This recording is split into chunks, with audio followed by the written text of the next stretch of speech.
Okay, let's dive right into this explainer. Picture this, a dark office at night, the glow of monitors casting these long shadows. Honestly, it feels exactly like a dramatic scene straight out of a suspenseful Japanese anime.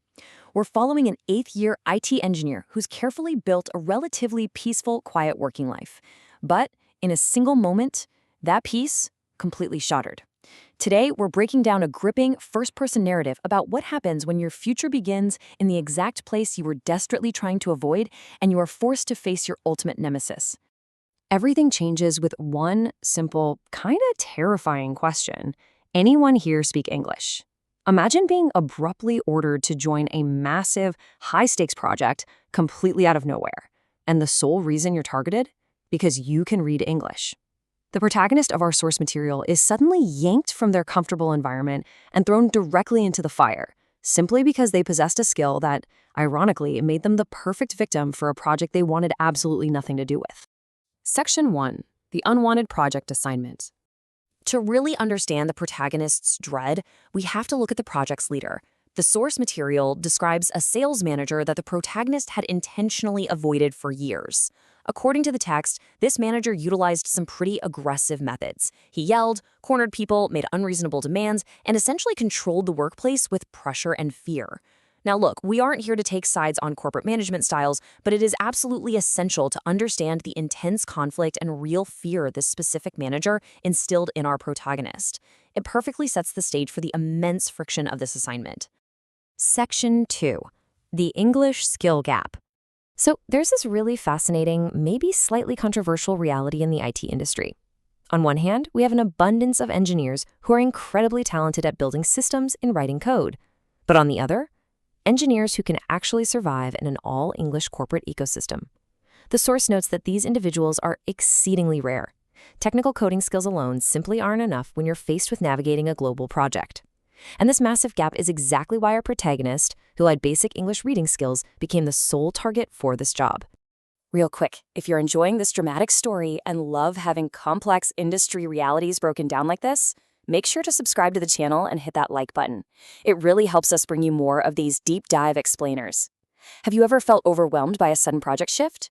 Well, let's get right back into how our engineer handled theirs. Section 3. Importing a London system. They weren't just installing some new software here. A brand new financial service was about to launch in Japan, and this service didn't even exist in the country yet. They had to import the business model itself, bring over entirely new operations and business logic, and crucially adopt a global mindset. They were taking a globally used financial system centered in London and trying to make it land in Japan. The stakes were, frankly, astronomical.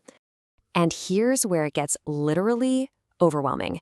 Because this system came from London, every single piece of critical documentation was in English.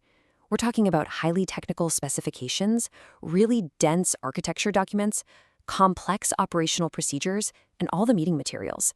Just imagine the sheer avalanche of paper and PDFs, all in a language that the rest of the team struggles with. It demanded not just translation, but deep financial comprehension. Just one.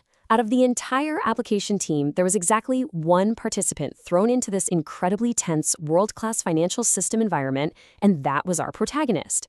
They were completely alone, tasked with providing feedback from the application team's perspective, while surrounded by a legendary project controller and executive-level coordinators.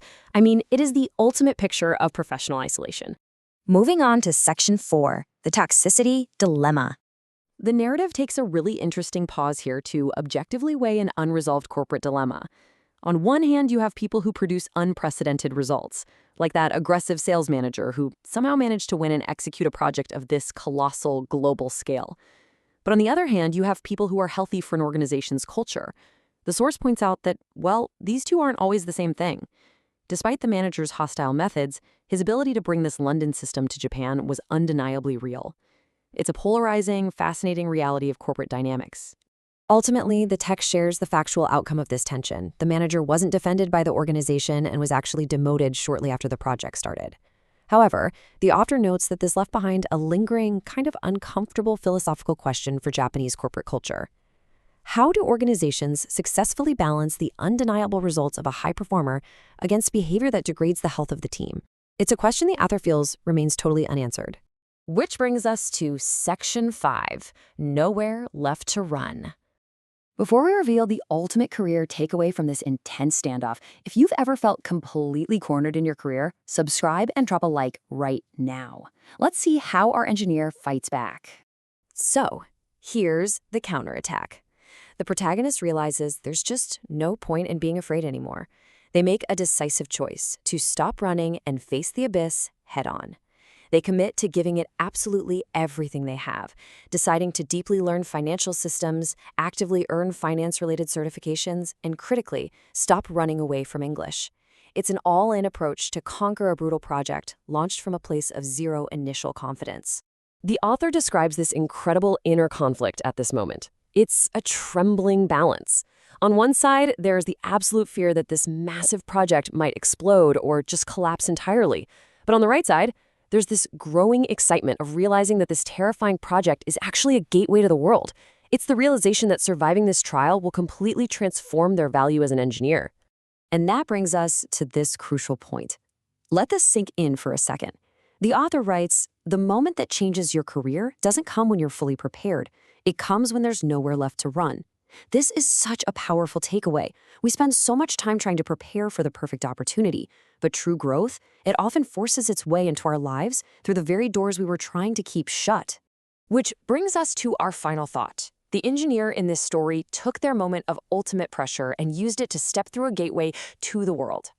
So I'll leave you with this question to reflect on. What will you do when you have nowhere left to run? Will you freeze, or will you take that first trembling step forward?